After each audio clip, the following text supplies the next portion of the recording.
Hello students, how are you. आप सब ठीक होंगे घर पे। I am Sandeep Mosley. मैं आज आपके सामने क्लास 11th के चैप्टर्स की शुरुआत करना चाहूँगा। अभी तक हम लोग जो पढ़ रहे थे वो था क्लास 10th और 12th के बारे में। आज मैं 11th क्लास के स्टूडेंट्स को कुछ लेक्चर्स या उनका पहला चैप्टर जो है वो उसके बारे में बताना चाहूँगा। आप सब लोग चूँकि जैसे जानते हैं, जैसे कोविड की वजह से किस तरीके से आपके एग्ज़ाम्स हुए और आप किस तरीके से आपके जो छुट्टियां लग गई हैं और उसके बीच अभी भी कब स्कूल खुलेंगे कुछ पता नहीं है। तो वो बच्चे जो बोर्ड क्लासेस जैसे 10th का जो एग्ज़ाम दे चुके हैं वो अब जो 11th में आएंगे तो उनके लिए एक सिंपल सा बात ये है कि भाई वो ऑलरेडी अब डिसाइड कर चुके होंगे कि उन्होंने क्या क्या सब्जेक्ट उन लोगों को लेना है। तो हम बात करेंगे आर्ट्स स्ट्रीम की, और आर्ट्स स्ट्रीम में हमारा सब्जेक्ट है पॉलिटिकल साइंस। ठीक है, तो आज हम बात करेंगे पॉलिटिकल साइंस के बारे में। और हम पॉलिटिकल साइंस के अंदर हमें जो चैप्टर, हमें 2 बुक्स आएंगी। 2 बुक्स में से ये पहली बुक है that is regarding to the constitution, and the second book is about the political theory. तो हम आज पहली बुक के बारे में बात करेंगे। पहली बुक का पहला चैप्टर है और हमारा टॉपिक, हमारा चैप्टर है कॉन्स्टिट्यूशन, व्हाई एंड हाउ।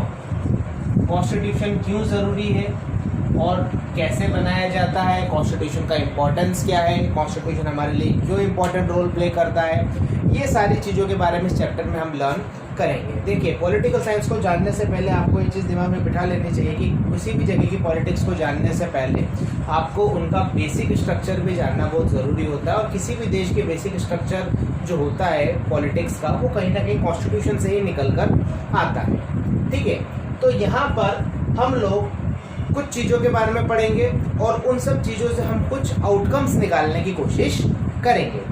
तो हम जिन चीज़ों के बारे में जानने की कोशिश करेंगे इस चैप्टर में, that is the first point, that is aspects of the working of our constitution. हमारा कॉन्स्टिट्यूशन कैसे काम करता है और कौन कौन से फैक्टर्स है जो हमारे कॉन्स्टिट्यूशन को काम करने में इम्पॉर्टेंट रोल प्ले करते हैं। ठीक है, इसमें हम इसके बारे में हम भी पढ़ेंगे। इसके अलावा हम पढ़ेंगे various institutions of government in our country. हमारे देश में कौन कौन से इंस्टीट्यूशन है गवर्नमेंट के, मतलब सरकार चलाने के लिए वो कौन कौन से इंस्टीट्यूशन है जो अपना रोल प्ले करते हैं, वो कौन कौन से संस्थान हैं जो कहीं ना कहीं हमारे देश के गवर्नमेंट को चलाने में इंपॉर्टेंट रोल प्ले करते हैं। जैसे कि आपकी पार्लियामेंट हो गई, हर स्टेट के अंदर लेजिस्लेटिव काउंसिल्स हो गए, लेजिस्लेटिव असेंबलीज हो गई।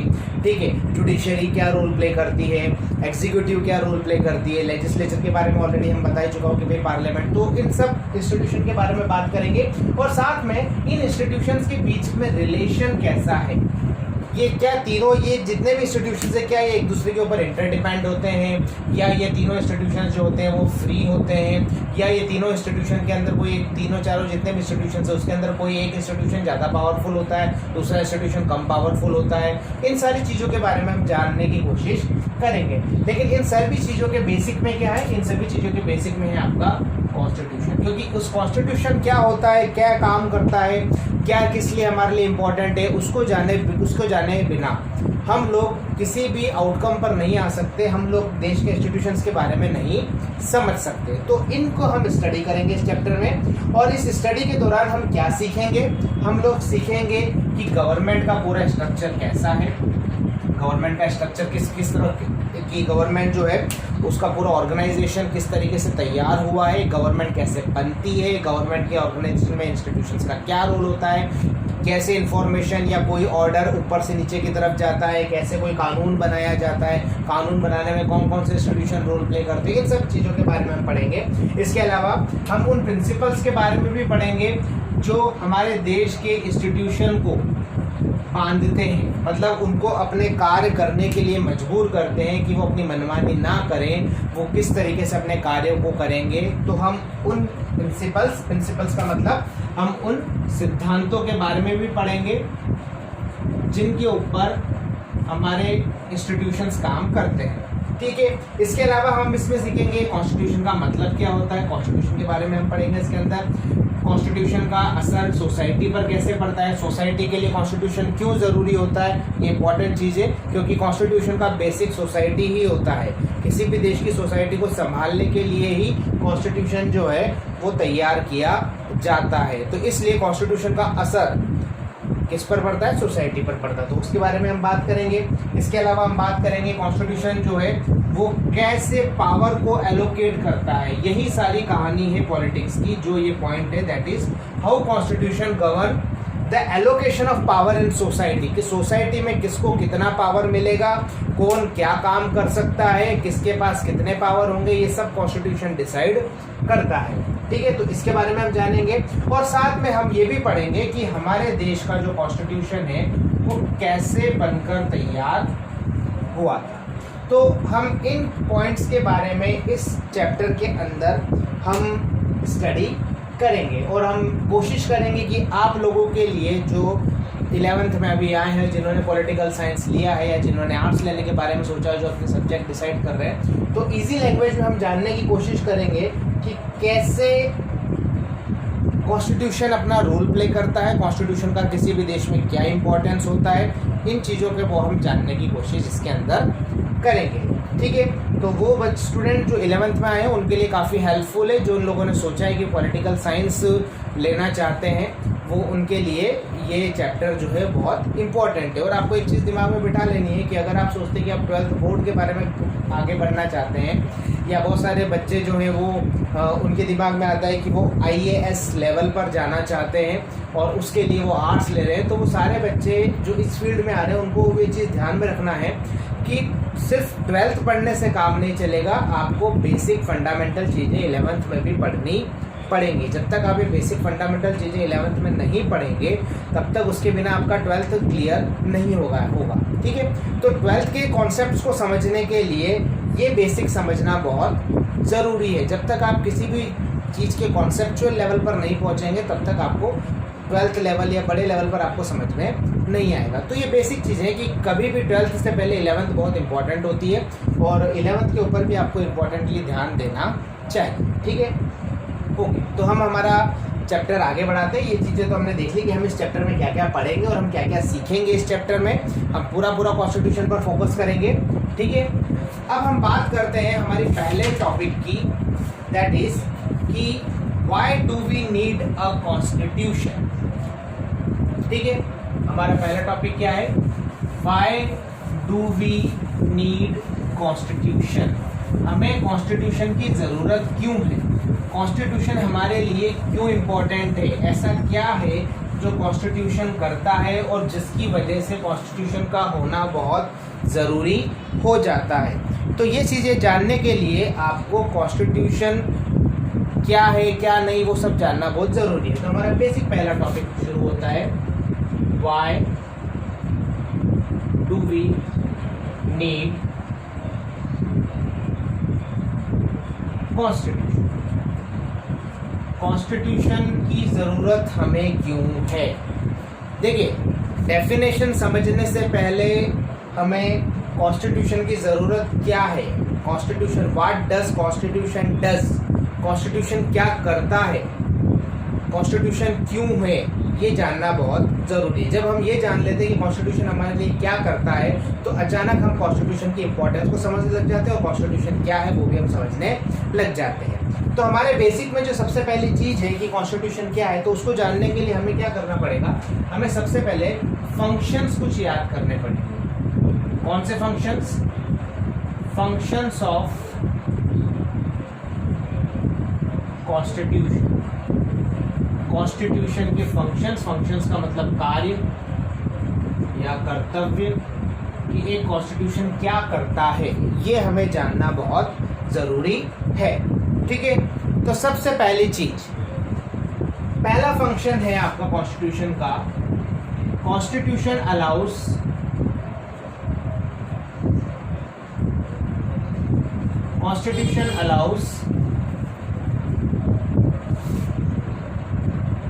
coordination and assurance।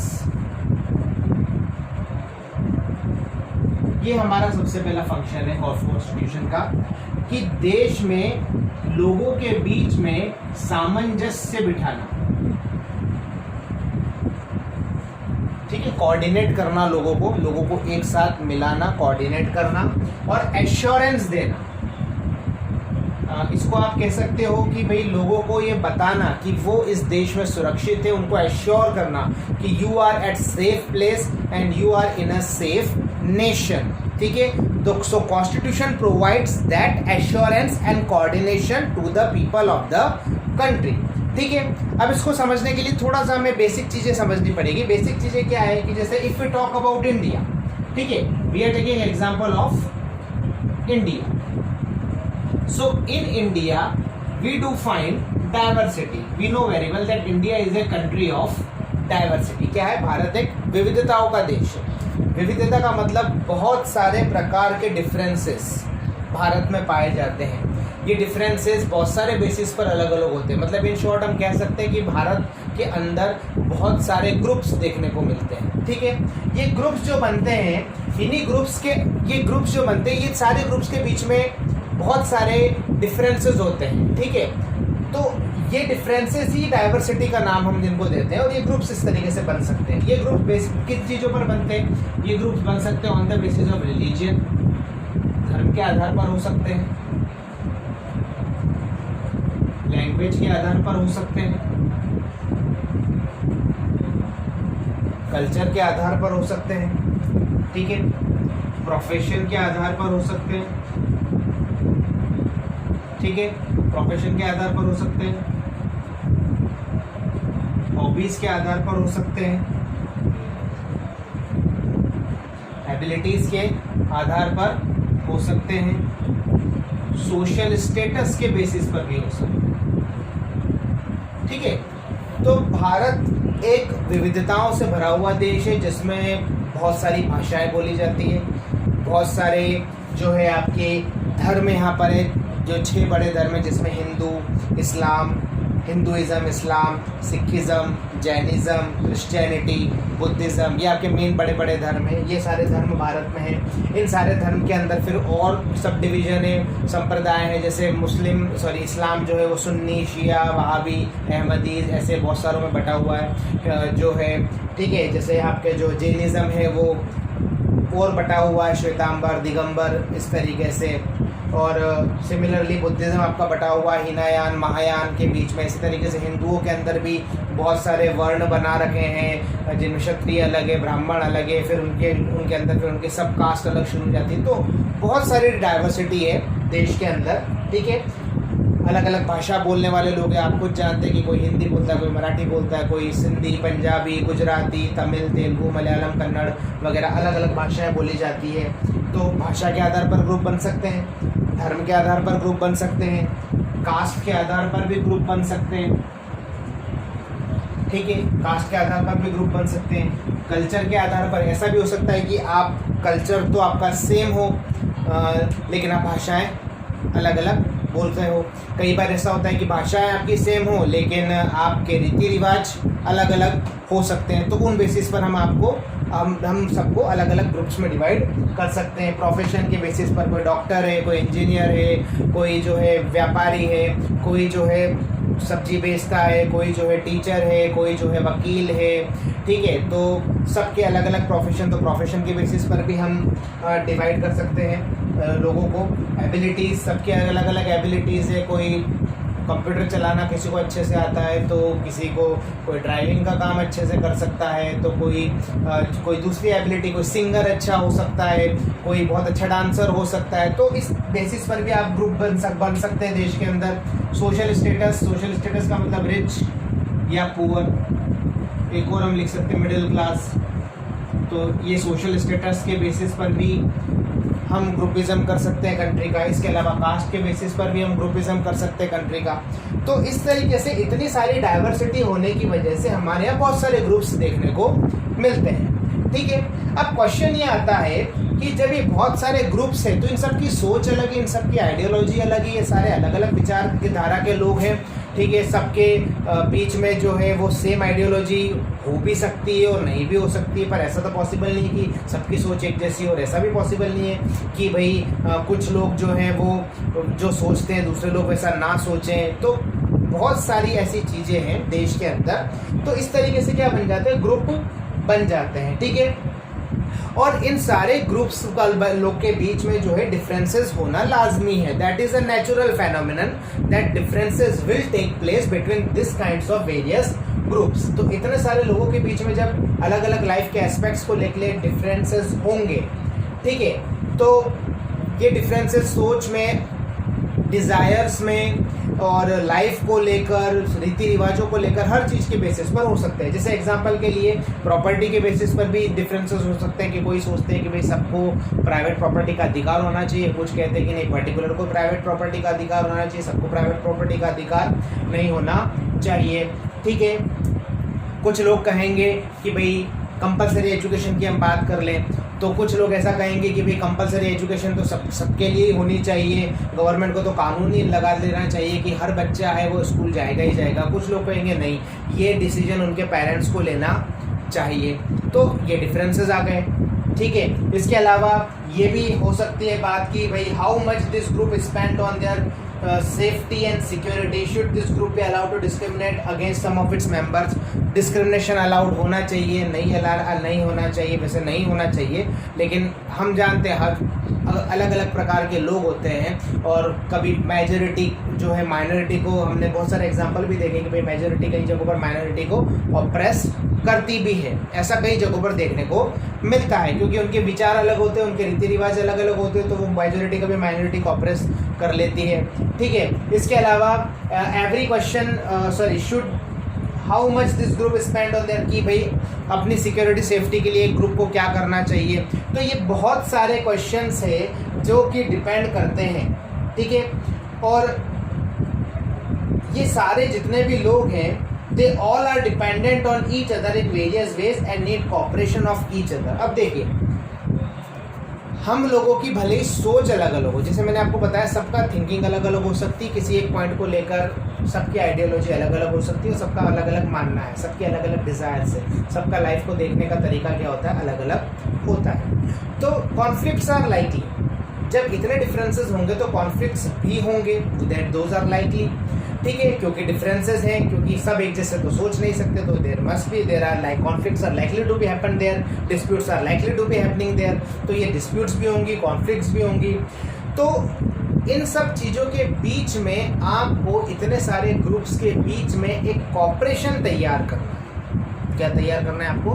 कॉपरेशन तैयार करना है, ठीक है। और ये सारे ग्रुप्स, जितने भी प्रकार के डिफरेंसेस हमने बात किए, सारे के सारे ग्रुप्स एक दूसरे के ऊपर कहीं ना कहीं डिपेंड करते हैं। जब आप बाज़ार जाते हो तो आप सब्जी खरीदते हो, तो जब हम सब्जी खरीदते हैं या कोई फल खरीदते हैं तो हम कभी नहीं पूछते कि भाई बेचने वाला कौन, हमें इससे कोई लेना देना होता है नहीं, क्योंकि जो बेचने वाला है वो बेचेगा, हम खरीदने वाले हम खरीदेंगे, ठीक है। अब वो बेचने वाला इनमें से किसी भी ग्रुप में फॉल कर सकता है, तो लेकिन उसका बाय प्रोफेशन हम उस पर क्या हो गए, डिपेंड हो गए, क्योंकि कहीं ना कहीं वो सब्जी बेचता है या फल बेचता है तो हमें हमारे घर में सब्जी या फल मिलते हैं। सिमिलरली वो भी हम पे डिपेंड होगा, क्योंकि हम खरीदते हैं इसलिए वो इस प्रोफेशन में आया है। तो कहीं ना कहीं जैसे उसके भी बच्चे फिर स्कूल जाते होंगे पढ़ने के अंदर, तो कहीं ना कहीं वो टीचर्स पर डिपेंडेंट है। और ऐसे ही अलग अलग ग्रुप्स जो है वो कहीं ना कहीं एक दूसरे के ऊपर इंटरडिपेंडेंट है। इतनी बड़ी डाइवर्सिटी है तो आप एक दूसरे के बिना इंटरडिपेंडेंट हुए बिना आप जी ही नहीं सकते हो, ठीक है।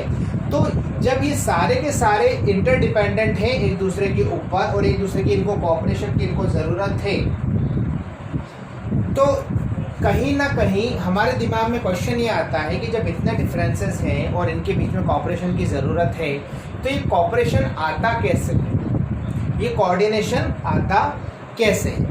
तो इस पूरे कोऑपरेशन और कोऑर्डिनेशन के लिए क्या चीज़ इंपॉर्टेंट होती है? Basic rules. क्या चीज़ इंपॉर्टेंट होती है? Basic rules. बेसिक रूल्स क्या है? ये कुछ ऐसे नियम है जो कि सबको पालन करने पड़ेंगे, जो कि चाहे किसी भी ग्रुप में फॉल करता हो, आप किसी भी ग्रुप में फॉल करते हो, लेकिन इन बेसिक रूल्स को आपको फॉलो करना पड़ेगा। बेसिक रूल्स क्या करेंगे? बेसिक रूल्स कहीं ना कहीं लगाम लगाने की कोशिश करेंगे। जो जैसे हम क्रिकेट खेलते हैं तो क्रिकेट खेलने के दौरान हम जानते हैं कि भाई बैट्समैन जो है वो जब बॉल खेलता है तो कहीं ना कहीं उसके सामने जो है वो स्टंप्स बचाने की भी कोशिश साथ में करता है कि कहीं गेंद उस स्टंप्स को नहीं लग जाए। लेकिन इसमें क्या होता है कि कई बार कि भाई वो तो फिर पूरा स्टंप के सामने ही खड़ा हो जाएगा, तो स्टंप के सामने खड़ा हो जाएगा तो फिर तो वो कभी आउट होगा ही नहीं। तो फिर क्या नियम आया, एक बेसिक नियम आया जिसको हम क्या कहते हैं, LBW। जो लोग क्रिकेट खेलते हैं उनको पता होगा कि लेग बिफोर विकेट, ठीक है। तो LBW का नियम आया, ये एक नेगेटिव टैक्टिक्स को हटाने का तरीका है। तो ये बेसिक नियम आ गया। तो ये बेसिक नियम क्या कर रहा है, ये बेसिक नियम जो है वो जितने भी प्रकार के बैट्समैन है दुनिया में उन सब को, ये जितने भी क्रिकेटर है दुनिया में उन सब को उसने क्या कर दिया, एक बेसिक रूल दे दिया है कि आप जब क्रिकेट खेलोगे और अगर आप बॉल सीधी स्टंप में आ रही है और अगर आप उसके बीच में आ जाते हो तो आपको आउट दिया जाएगा, ठीक है। तो ये बेसिक रूल है, ठीक है।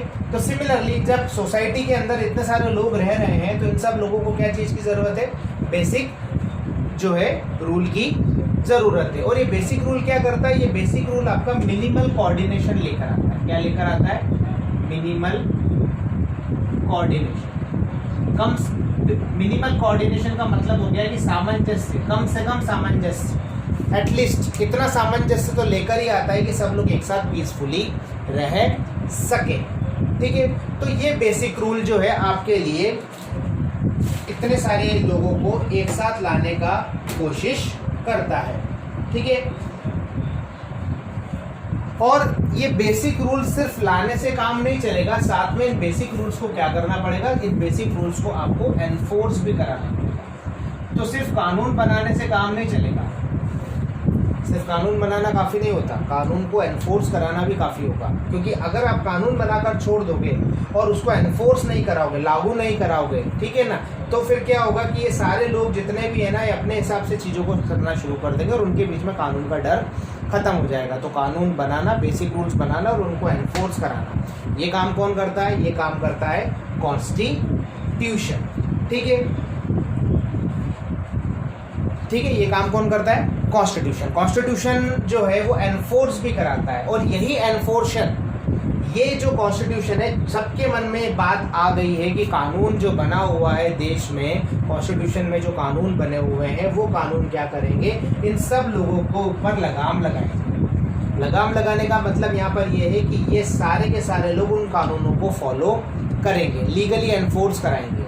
तो ये कॉन्स्टिट्यूशन क्या करता है, लोगों के मन में एश्योरेंस देता है कि भाई देश में अगर कानून बना है तो वो चाहे किसी भी जाति का हो, किसी भी धर्म का हो, कोई भी भाषा बोलने वाला हो, कोई भी प्रोफेशन का आदमी हो, अमीर हो, गरीब हो, मिडिल क्लास हो, अलग अलग एबिलिटीज़ का हो, अलग अलग कल्चर का हो, सबके लिए कानून समान है। तो सबको पता है कि जैसे हम बात करें कि मान लो किसी ने मर्डर कर दिया, तो अगर किसी ने मर्डर किया तो सबको पता है कि भाई इसको तो सज़ा होगी, कोर्ट में केस चलेगा, कोर्ट में केस चलने के बाद प्रूव गिल्टी होगा और गिल्टी प्रूव होने के बाद उसको सजा दी जाएगी। अब ये मर्डर कोई भी करे, चोरी कोई भी करे, मर्डर कोई भी करे, कानून कोई भी तोड़े, अगर सबको मन में ये एश्योरेंस है कि हाँ कानून की पालना सब कर रहे हैं तो मैं भी कानून की पालना करूँगा। लेकिन अगर मुझे ऐसा लगता है कि कोई कानून की पालना नहीं कर रहा है तो फिर मैं भी कानून की पालना नहीं करूँगा, तो फिर ऐसा कानून बनाने का कोई फ़ायदा नहीं होगा, ठीक है।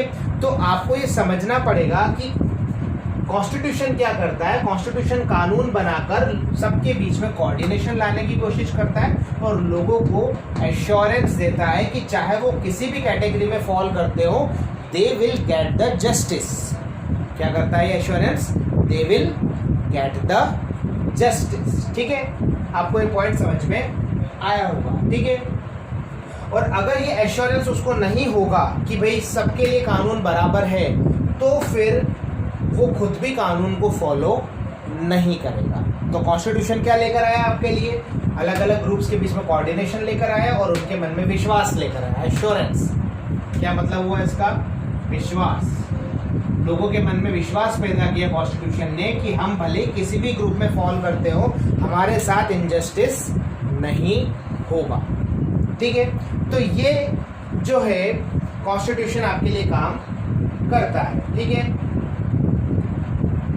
और साथ में एश्योरेंस भी मिल जाता है उनको कि अगर कोई कानून की पालना नहीं करेगा तो उसको पनिशमेंट दी जाएगी। और जब ये पनिशमेंट दी जाती है, सबको बराबरी, सबके साथ कानून सबके साथ बराबर होता है, तो फिर हर आदमी के मन में एश्योरेंस आ जाता है कि भाई हाँ वो एक सेफ जगह पर है। तो उसकी सिक्योरिटी के बारे में उसका प्रश्न उसके दिमाग से निकल जाता है।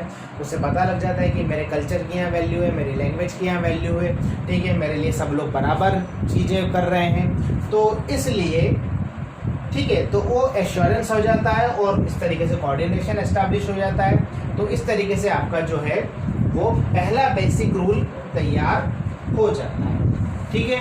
और ये बेसिक फंक्शन कौन तैयार करता है? कॉन्स्टिट्यूशन। तो कॉन्स्टिट्यूशन का पहला बेसिक फंक्शन क्या हो गया? कॉन्स्टिट्यूशन का पहला बेसिक फंक्शन हो गया to provide set of basic rules that allows for minimal coordination amongst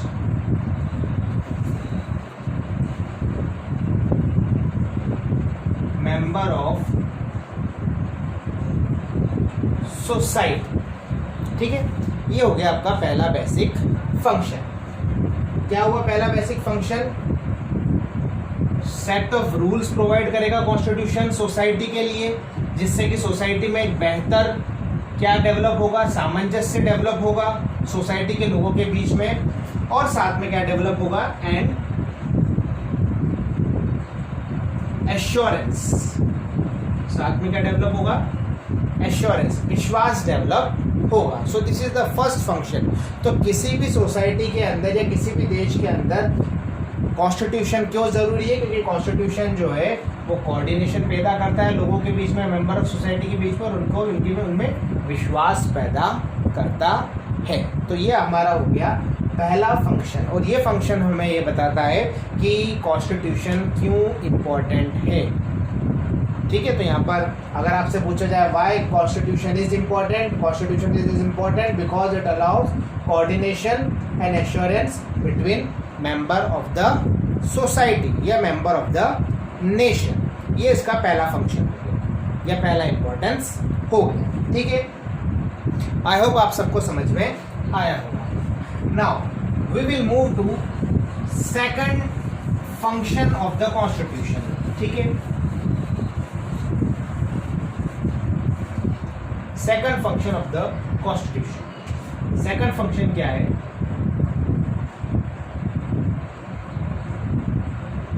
specification of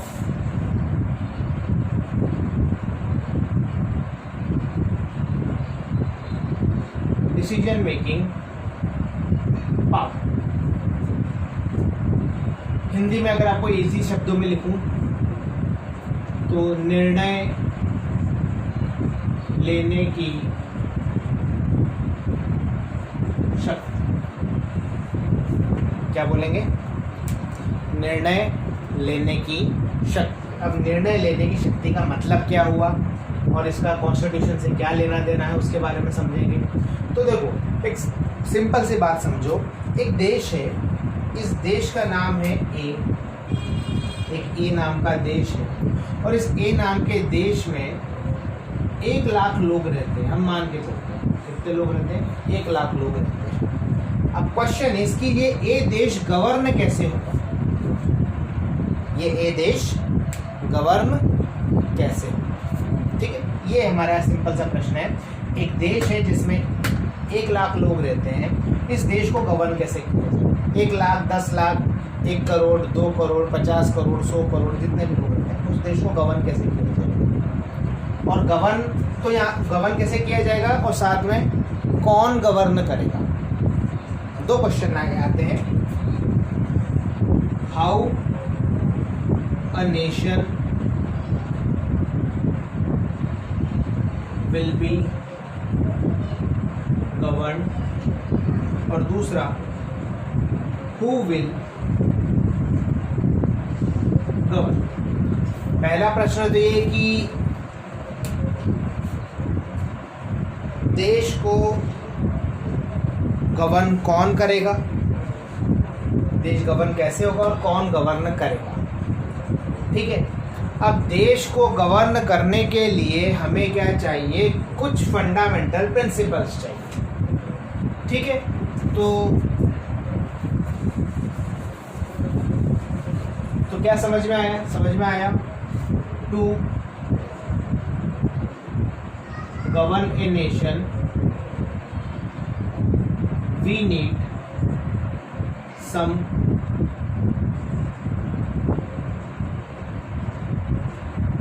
fundamental principles.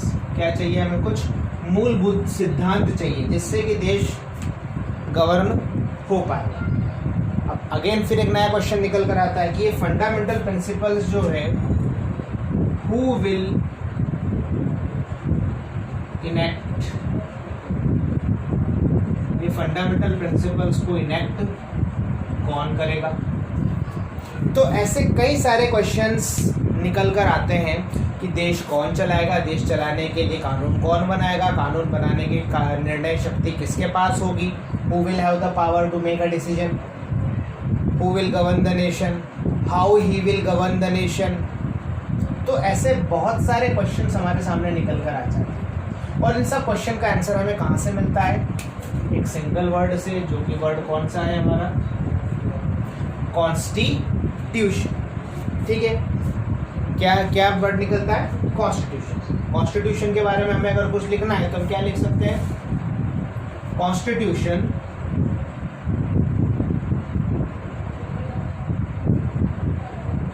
is a body of fundamental, Constitution is a body of fundamental principles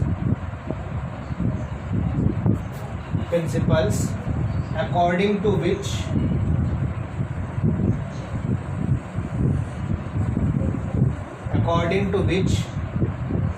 a state is constituted and governed। Constitution क्या है, एक fundamental principles की body है जिसके अनुसार कोई भी state, मतलब कोई भी राष्ट्र या तो बनता है, कोई भी राष्ट्र बनता है और गवर्न किया जाता है। तो कॉन्स्टिट्यूशन आपके लिए क्या करता है, डिसीजन मेकिंग करता है। कौन डिसीजन मेकिंग करता है, कौन डिसाइड करता है, कॉन्स्टिट्यूशन करता है। कैसे देश बनाया जाएगा, ये कॉन्स्टिट्यूशन डिसाइड करता है। देश में कानून कैसे बनेंगे, ये कॉन्स्टिट्यूशन डिसाइड करता है। कौन कानून बनाएगा, ये भी कॉन्स्टिट्यूशन डिसाइड करता है। और कौन देश को गवर्न करेगा, ये भी कौन डिसाइड करता है, कॉन्स्टिट्यूशन ही डिसाइड करता है।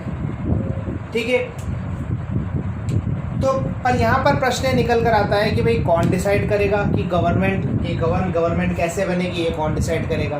गवर्नमेंट बनाने के लिए नियम क्या होंगे, ये कौन डिसाइड करेगा।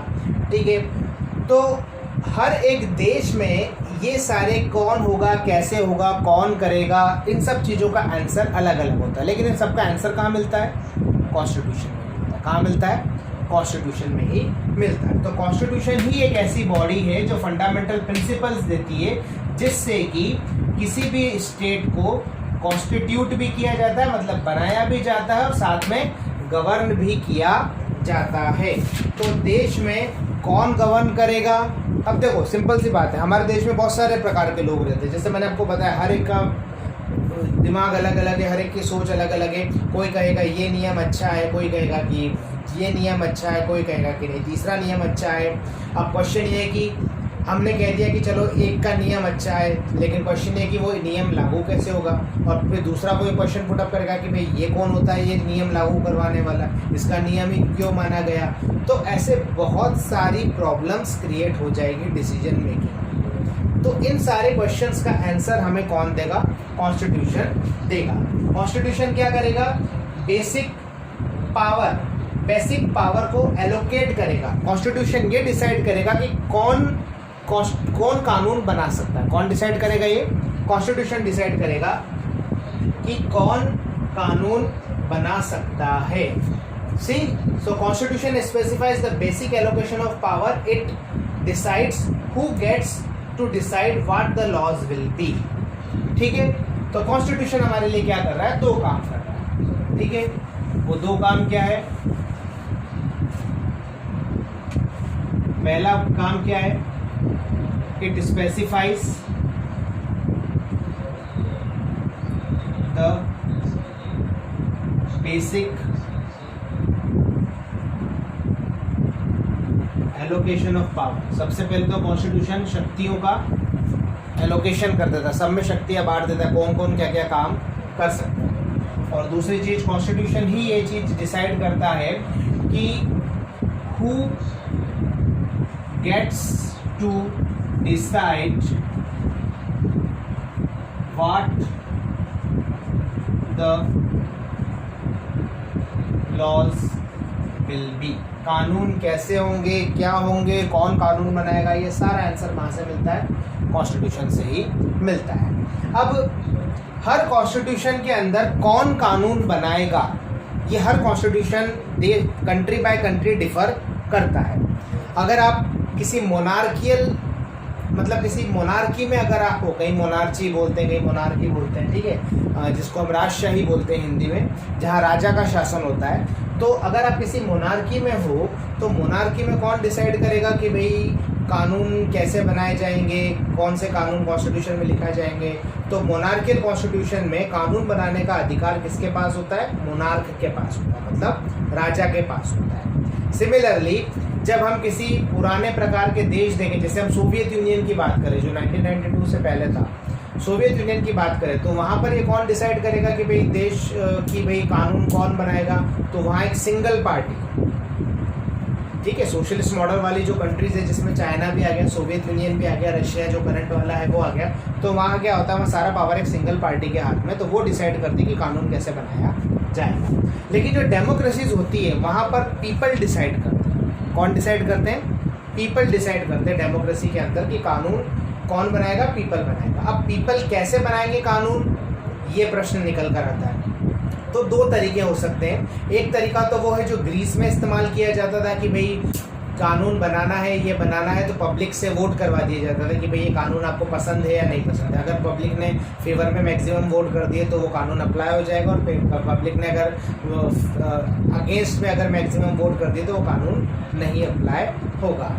या फिर दूसरा तरीका ये है कि लोग अपने रिप्रेजेंटेटिव्स भेजें और रिप्रेजेंटेटिव्स जो है वो कानून बनाने की प्रक्रिया शुरू करें. जैसे भारत में होता है कि हम हमारे रिप्रेजेंटेटिव्स MPs हो गए या MLAs हो गए, इनको हम वोट देकर इलेक्ट करके भेजते हैं और हमारे बिहाफ पर ये पार्लियामेंट में या स्टेट लेजिस्लेटिव असेंबलीज में क्या करते हैं, कानून बनाने का काम करते हैं. तो कॉन्स्टिट्यूशन जो डेमोक्रेसी होती है वहाँ पर जो है कॉन्स्टिट्यूशन ये एनफोर्स करता है कानून के जरिए कि भाई पार्लियामेंट, ये पहले तो एक कानून बनाया जाएगा, कॉन्स्टिट्यूशन के अंदर लिख दिया जाएगा कि constitution according to constitution parliament has the power to enact a law.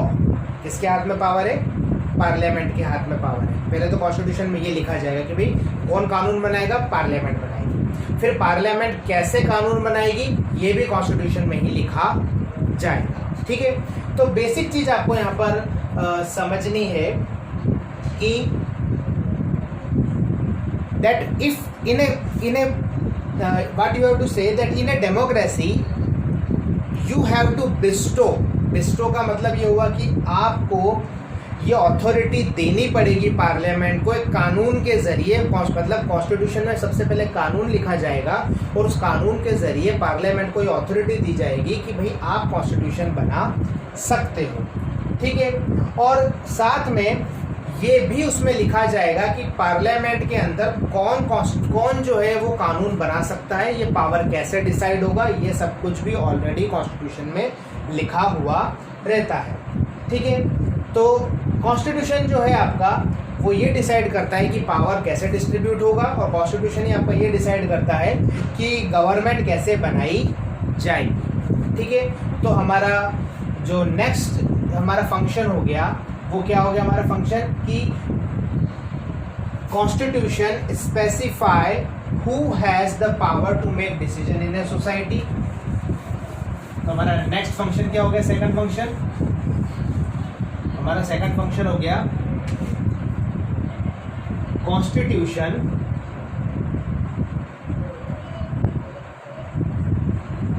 specify who has the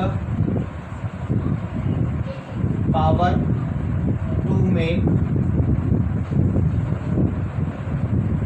decision in a society and also decides how the government will be constituted।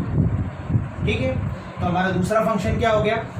Function number 2 जो मैंने आपको अभी तक पढ़ाया कि constitution जो है ये पावर, कॉन्स्टिट्यूशन क्यों इंपॉर्टेंट है? क्योंकि कॉन्स्टिट्यूशन जो है कि कौन डिसीजन लेगा, ये निर्णय लेने की शक्ति कौन देता है? कॉन्स्टिट्यूशन देता है, स्पेसिफाई करता है। जैसे भारत में निर्णय लेने की शक्ति है, कानून बनाने की शक्ति पार्लियामेंट के हाथ में, तो कॉन्स्टिट्यूशन में लिखा हुआ है कि भारत की पार्लियामेंट या लेजिस्लेचर जिसको हम बोलते हैं वो देश में कानून बनाने का काम करेगी। और यही कॉन्स्टिट्यूशन ये भी बताते हैं कि गवर्नमेंट कैसे बनाई जाएगी। ठीक है, तो ये आपके बेसिकली 2 फंक्शंस हो गए किसके?